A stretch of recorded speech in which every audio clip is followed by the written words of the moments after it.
Xin chào các bạn đã đến với kênh Pikachu Review Phim. Hôm nay mình sẽ tóm tắt phần 2 của series phim kinh dị, Những kỳ nghỉ chết chóc. Phần này có tổng cộng 12 tập, với 12 câu chuyện kinh dị hoàn toàn khác nhau. Mỗi tập phim sẽ lấy chủ đề về một ngày lễ lớn ở Mỹ. Nếu như các bạn đã sẵn sàng, còn chờ gì nữa mà hãy bắt đầu ngay vào tập 1. Câu chuyện bắt đầu tại nhà của một cậu thanh niên tên Michael. Hôm đó vì là đêm Halloween, bố mẹ lại đi vắng, nên cậu ta đã mở một buổi tiệc nho nhỏ, cùng với hai người bạn thân của mình là Cry và Peter. Ngoài các thanh niên được dựa, thì cô bạn gái nóng bỏng của Michael là Wendy cũng tham gia. Cô gái sau đó còn mời thêm hai cô bạn thân là Evie và Gracie, để cân bằng số lượng. Trùng hợp thay, Evie và Gray trước đây từng là người yêu của nhau nhưng đã chia tay, khiến bầu không khí có chút ngượng ngùng. Để xua tan tình huống khó xử, cả 6 người quyết định cùng ngồi lại với nhau và uống bia tâm sự. Trong lúc nói chuyện, Gracie vô tình nhắc đến Tony, một cậu bạn trước đây trong nhóm, nhưng đã qua đời trong một vụ tai nạn trên cao tốc 1 năm về trước. Cái chết của Tony khiến cả nhóm ai nấy đều đau buồn. Bọn họ nhớ ra khi còn sống, cậu ta từng rất thích chơi board game. Vì thế để tưởng nhớ cậu bạn, cả nhóm quyết định sẽ dành đêm Halloween này để cùng chơi một vài trò board game thú vị. Evie xung phong xuống tầng hầm để lấy hộp trò chơi. Khi vừa xong xuôi chuẩn bị rời đi, bỗng cô nghe thấy một tiếng động lạ phát ra từ trong góc phòng. Cho rằng chỉ là vài con chuột, Evie cũng không nghĩ nhiều. Sau khi đã mang những bộ board game lên đến nơi, cả nhóm hào hứng lựa chọn một tựa game để chơi. Wendy để ý thấy một hộp trò chơi với tên gọi Uncanny Annie, với hình minh họa là một đứa bé gái với khuôn mặt quỷ dị. Michael cảm thấy lạ, không nghĩ rằng mình đã mua nó trước đây. Mặc dù vậy bọn họ vẫn quyết định sẽ thử chơi nó một lần, không biết rằng đây sẽ là mở đầu cho một loạt thảm kịch về sau. Peter sau đó giải thích luật chơi. Chào mừng đến với chiếc hộp bóng tối của Annie. Mỗi người sẽ lần lượt rút một lá bài thử thách, và phải làm theo những gì được ghi trên đó. Nếu thành công, sẽ nhận được một mảnh ghép ký tự. Khi ghép đủ 5 mảnh và hoàn thành cái tên Annie, trò chơi sẽ kết thúc. Tuy nhiên nếu không hoàn thành thử thách, người chơi bắt buộc phải rút thêm một lá bài trừng phạt. Khi đó nếu vẫn không hoàn thành thử thách của lá bài này, người chơi sẽ chính thức bị loại và bị Annie giết chết. Trò chơi chỉ diễn ra trong 1 tiếng đồng hồ. Nếu quá thời gian, Annie sẽ xuất hiện và giết hết tất cả người chơi. Michael hào hứng liền xung phong chơi đầu tiên. Lá bài thử thách yêu cầu cậu ta nói ra thứ khiến bản thân sợ hãi nhất. Michael không suy nghĩ liền trả lời rằng mình rất ghét phải chạy xe dưới mưa vào ban đêm. Đến lượt thứ 2 của Gracie. Lá bài thử thách yêu cầu cô trao tặng nó cho một người mà cô đang thầm thích. Gracie nhanh chóng liền đưa lá bài cho Peter, người duy nhất còn độc thân trong nhóm. 2 thử thách đầu tiên trôi qua nhẹ nhàng, mảnh ghép tên của Annie cũng dần hoàn thiện. Nghĩ rằng đây chỉ là trò chơi dành cho con nít, thế nhưng đến lượt thứ 3 của Wendy. Cô nhận được thử thách, yêu cầu bản thân đứng trước gương, đọc liên tục 3 lần câu triệu hồi, Annie hãy đến đây cùng chơi với chúng tôi. Wendy ban đầu tỏ ra khó chịu, không muốn thực hiện theo thử thách vì cho rằng nó quá ngớ ngẩn. Tuy nhiên trước sự cổ vũ của cả đám, cô gái cuối cùng đành phải làm theo. Wendy vào nhà tắm và đọc 3 lần câu triệu hồi. Đến khi mở đèn lên, cô gái giật mình khi thấy một dòng chữ lạ được viết trước gương. Nghĩ rằng là trò đùa của đám bạn, Wendy tức giận ra ngoài đối chất với bọn họ. Tuy nhiên đến khi Michael cùng cô gái quay trở lại, thì dòng chữ lạ lúc nãy đã biến mất không dấu vết. Nghĩ rằng chỉ là ảo giác, cả nhóm sau đó tiếp tục trò chơi. Lần này đến lượt cậu bạn Peter. Thử thách yêu cầu cậu ta phải đối mặt và hạ gục thần chết trước khi bị nó tấn công ngược lại. Cả đám trong lúc chưa hiểu lá bài này muốn ám chỉ điều gì, thì bỗng trên lầu có tiếng bước chân. Peter cùng Gray và Gracie xung phong lên đó kiểm tra. Bọn họ đi vào phòng ngủ nhưng không thấy một ai. Tưởng rằng đã nghe nhầm, nhưng khi vừa quay ra, bất ngờ trước mặt cả ba xuất hiện một bóng đen đứng ngay giữa hành lang. Nó cầm vũ khí từ từ bước đến. Peter lấy hết can đảm xông đến, nhưng liền bị bóng đen giữ lại. Gracie nhớ ra thử thách của lá bài, bèn yêu cầu Peter đâm vào cái bóng. Ngay khi cậu ta làm theo, một tiếng hét rùng rợn vang lên, và thần chết cũng ngay lập tức biến mất. Cả đám kinh hãi không tin những gì vừa xảy ra trước mắt.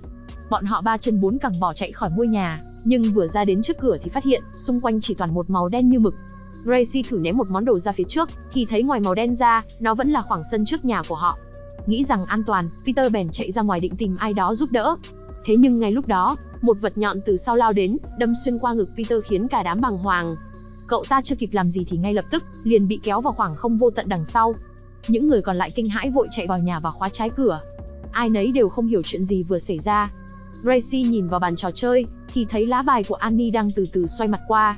Nhận thấy không còn nhiều thời gian, cô gái yêu cầu cả đám phải tiếp tục để hoàn thành trò chơi. Michael không những không nghe, ngược lại còn tức giận vứt hết đống bài trên bàn.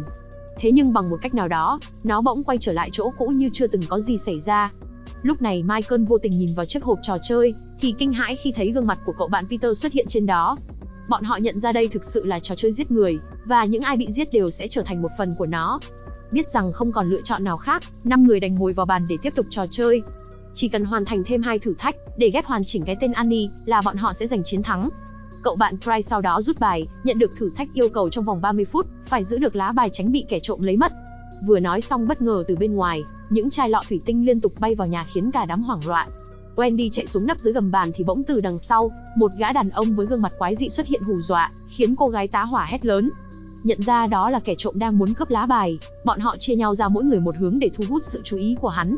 Trong khi đó, Cry ngồi ôm chặt lá bài trên tay không dám rời mắt. Wendy và Gracie sau đó vừa đi vào nhà bếp. Bất ngờ tên trộm từ đâu xuất hiện ngay đằng sau, khiến cô gái giật mình liền đập mạnh chai bia vào đầu cô bạn Gracie. Lúc này bên ngoài, Cry vẫn đang khư khư giữ chặt lá bài. Bỗng tên trộm xuất hiện ngay kế bên, từ từ tiến lại gần cậu thanh niên. Gray vừa mở mắt thì liền bị hắn hù dọa, khiến cậu giật mình vội xoay mặt đi. Đến khi nhìn lại thì lá bài trên tay đã biến mất không chút dấu vết. Nhận ra thử thách đã thất bại, Cry sau đó đành phải bóc thêm lá bài trừng phạt. Nó yêu cầu cậu ta phải xoay chai bia và hôn người mà cái chai hướng đến. Trùng hợp thay, người được chọn lại chính là cô người yêu cũ Evie. Cry bối rối không biết phải làm sao, thì Evie đã bất ngờ đứng dậy và tiến tới hôn lấy cậu ta. Bỗng dưng Cry như bị ai điều khiển, tự cầm chai bia đâm đầu nhọn vào bụng Evie, khiến cô gái bị thương chảy máu. Cậu thanh niên giật mình không hiểu chuyện gì vừa xảy ra, và tại sao mình lại hành động như vậy. Sau khi băng bó tạm thời vết thương, Evie tiếp tục với màn chơi của mình. Thử thách yêu cầu cô phải trả lời thật lòng 5 câu hỏi mà nó đưa ra. Evie không ngại ngần liền trả lời từng câu một. Trong đó có cả việc cô vẫn còn tình cảm với Cry, nhưng không muốn nói cho cậu ta biết. Sau khi hoàn thành thử thách, cả nhóm đã có được mảnh ghép thứ 4. Chỉ cần một mảnh cuối cùng là sẽ hoàn thành trò chơi. Lượt chơi sau đó tiếp tục quay về Michael, nhận được thử thách giống hệt với Evie lúc nãy. Tưởng rằng chỉ cần trả lời thật lòng 5 câu hỏi được đưa ra, và trò chơi sẽ kết thúc. Thế nhưng Michael lại một mực từ chối, không muốn trả lời bất kỳ câu hỏi nào. Bất ngờ vừa lúc đó, đèn xung quanh bỗng chớp nháy liên tục. Bọn họ chưa hiểu chuyện gì, thì bỗng dưng Michael đã biến mất không dấu vết. Về phía cậu thanh niên, mở mắt ra đã thấy bản thân đang đứng trong không gian tối đen vô tận. Michael nhìn thấy ngôi nhà của mình ở đằng xa, nhưng càng chạy về phía đó, khoảng cách giữa hai bên lại càng trở nên xa hơn. Bất ngờ vừa lúc đó, một chiếc xe từ đâu xuất hiện, lao thẳng về phía Michael. Khung cảnh quá khứ bỗng hiện ra trước mắt, vào cái đêm định mệnh đầy mưa gió trên cao tốc. Sự thật dần hé lộ, cậu bạn thân Tony không phải qua đời vì tai nạn, mà là bị chính Michael giết chết. Khi đó cả hai đang say rượu, lại cãi nhau vì một vài chuyện cá nhân. Trong lúc tức giận, Michael đã đánh gục Tony và để cậu ta lại giữa đường, còn bản thân thì lái xe rời đi. Về phía Tony trong cơn say rượu, đã vô tình ngã vào một vũng nước và chết ngạt tại đó. Michael đứng đó chứng kiến lại toàn bộ quá khứ, nhận ra sai lầm của bản thân nên liền ôm lấy cậu bạn mà nói lời xin lỗi. Đây là bí mật mà cậu trước giờ chưa từng dám nói với bất kỳ ai. Michael sau đó vừa mở mắt thì xác của Tony đã biến đâu mất. Chưa hiểu chuyện gì, bất ngờ cậu ta từ đằng sau lao đến, đè đầu của Michael xuống vũng nước trước mặt.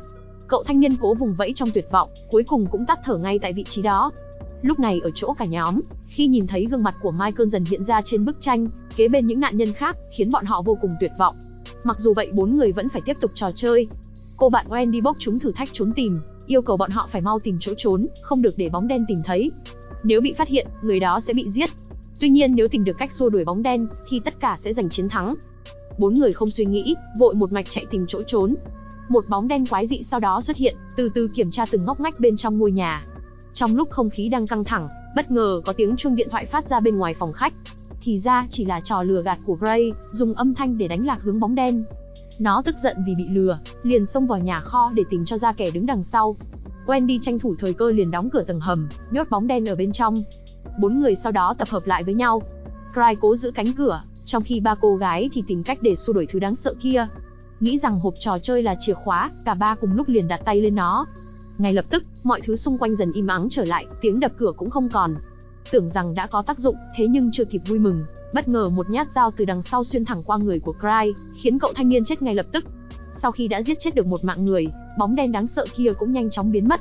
Biết rằng thử thách lần này đã thất bại, 3 cô gái dẹp nỗi đau sang một bên, tiếp tục rút thêm lá bài trừng phạt.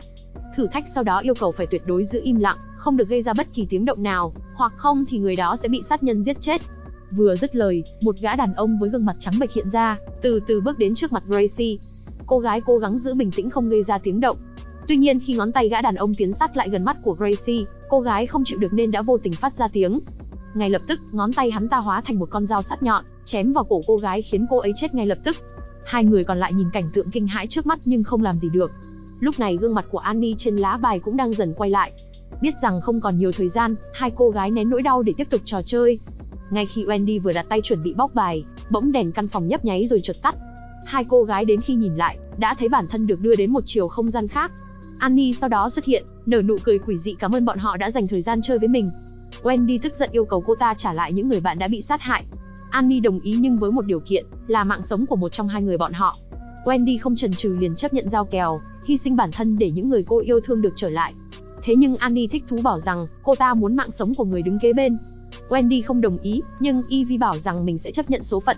Cô gái sau đó tiết lộ một sự thật rằng vào đêm Tony chết trên cao tốc, chính cô cũng đã có mặt, ngồi đằng sau xe của Michael.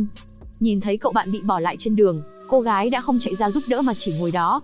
Evie đã giấu kín bí mật này, nhưng trong lòng luôn cảm thấy áy náy. Vì thế cô muốn sự hy sinh lần này của mình sẽ chuộc lại lỗi lầm năm xưa, giúp bản thân có thể thanh thản hơn. Wendy ôm lấy cô bạn và chờ phán quyết được đưa ra. Thế nhưng Annie lại tiếp tục nở một nụ cười quỷ dị, nói rằng kẻ ra tay sẽ không phải là cô ta, mà chính là Wendy. Annie muốn tận mắt nhìn thấy cô tự tay kết liễu người bạn thân của mình. Wendy sau đó cầm lấy chiếc máy khoang, nhưng bất ngờ lại thay đổi mục tiêu, lao thẳng về phía Annie. Tuy nhiên cô ta đã đoán trước và hoàn toàn chặn đứng được đòn tấn công. Annie tức giận vì Wendy đã phá luật, nên liền ra tay giết chết Evie ngay trước mặt cô gái. Tưởng rằng mọi chuyện đến đây là kết thúc, thế nhưng bất ngờ Wendy đã chớp thời cơ, cầm mũi khoan đâm thẳng vào hộp trò chơi. Một dòng máu đen bắn ra từ bên trong, kèm theo tiếng hét đầy đau đớn của Annie. Cô ta sau đó tan biến vào hư vô, không gian xung quanh cũng trở lại bình thường như trước. Wendy thở phào nhẹ nhõm khi mọi chuyện đã kết thúc, chỉ còn lại mình cô gái cùng bộ bài trên bàn. Thế nhưng ngay lúc đó, giọng nói rùng rợn lại vang lên ngay trên đầu. Thì ra Annie vẫn còn sống, và cái kết cho kẻ phá luật chỉ có một, chính là cái chết. Tập đầu tiên đến đây cũng đã kết thúc. Bạn có suy nghĩ gì sau khi xem? Hãy để lại bình luận bên dưới. Nếu thấy series này hay, đừng quên nhấn like và để lại bình luận ủng hộ, để chúng mình có động lực ra thêm những tập tiếp theo. Xin cảm ơn và chào tạm biệt.